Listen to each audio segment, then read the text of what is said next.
مجھے بتا تو صحیح اور کافری کیا ہے؟ کفر کس چیز کا نام ہے؟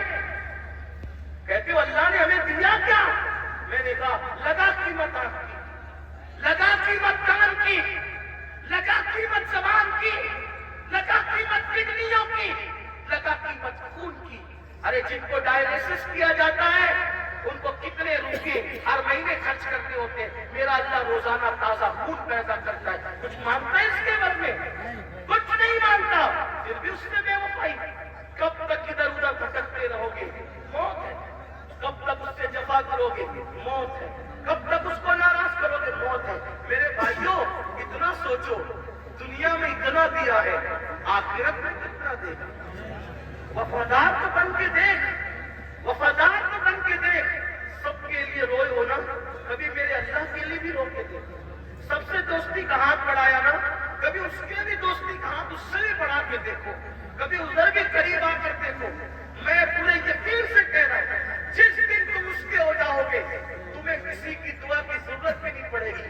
تم خود جس کے سر پہ ہاتھ رکھ دو گے اس کی قسمت بدل جائے گی۔ جس کے گھر میں تم جا کے بیٹھ جاؤ گے برکتوں کا نزول ہوگا، اس کے ہو کیسے دیتے؟ آسان ہے اس کا بننا۔ گناہ سے نکلو، توبہ کرو، اللہ کو مناؤ، اللہ کو گر گراؤ، اللہ کی بارگاہ میں گر گراؤ، آہو دعا کرو۔ سب کے لیے رو چکے، اس کے لیے رو کے دیکھو کتنا سکون ملتا ہے۔ سب کے پاس گر گرا چکے، اس کے پاس گر گرا کے دیکھو کتنا قرار ملتا ہے۔ سب کے یہاں عرصیاں لگا چکے، اس کی بارگاہ میں عرصیاں لگا کر کے دیکھو۔ آخری جو بات کہنی سنے، ایک بہت خوبصورت جوان تھے، حضور علیہ السلام ان سے پیار کرتے تھے کیونکہ جوانی میں وہ سردار بن گئے تھے۔ سردار کس کے؟ قبیلے کے سردار بن گئے تھے۔ اس خوبصورت جوان کا نام حدیث میں دہیہ کلبی آتا ہے۔ بنو کلب کے سردار کے دہیہ نام پر دہیہ کلبی۔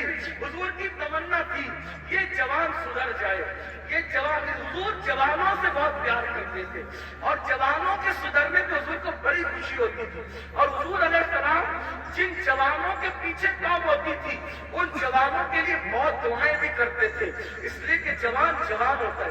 حضور کی خاص توجہ جوانوں کی طرف تھی۔ دیکھو حضور علیہ السلام کے صحابہ حضور کے پردہ فرمانے کے تقریباً آدھی صدی تک کے لوگوں کی رہنمائی کرتے رہے، بلکہ پونا صدی تک۔ تو جو لوگ سب جوان تھے تبھی تو نا سعد ابن ابی وقاص اس وقت جنگ میں شریک ہوئے جب ان کے چہرے پہ داڑھی بھی نہیں نکلی تھی۔ مولا علی 9 سال یا 8 سال کی عمر کے تھے جب آپ نے کلمہ پڑھا۔ حضرت سیدنا فاروق اعظم 30-32 سال کے تھے جب آپ نے کلمہ پڑھا۔ حضور نے ٹارگٹ جوانوں کو کیا، اس لیے میرا بھی دلچسپی کا عنوان میری قوم کے جوان ہے۔ مجھے پتا ہے جب کوئی جوان سدھرے گا انقلاب آئے گا، بلکہ جوان سدھرے گا تو بڈھے اور بچے دونوں سدھر جائیں گے۔ کیوں؟ کیونکہ جب جوان بیٹا مسجد جائے گا، جوان بیٹا مسجد جائے گا تو بوڑھا تو شرم کے مارے مسجد آ نہیں ہے کہ وہ سدھر گیا، اب میرے پیر قبر میں لٹک لے، میں گھر میں کیسے بیٹھوں؟ اس نے تو سدھر نہیں ہے۔ لیکن جوان باپ کو جب بچہ مسجد جاتے دیکھے گا تو بچہ باپ کی انگلی پکڑ کر خود ہی جائے گا۔ تو ایک جوان سدھار دو، گھر کے دو خود ہی سدھر جائیں گے۔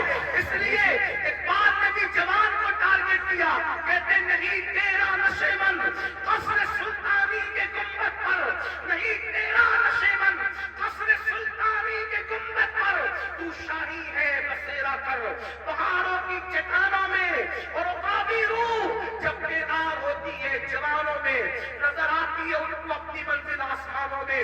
چھوڑ دو گناہ، اگر جوانی میں گناہ چھوڑ دو گے اللہ کے محبوب بن جاؤ گے، اللہ کے مقبول بن جاؤ گے۔ جوانی میں گناہ چھوڑ دو گے، توبہ کرو گے، جنت میں رسول اللہ کا پڑوس نصیب ہوگا۔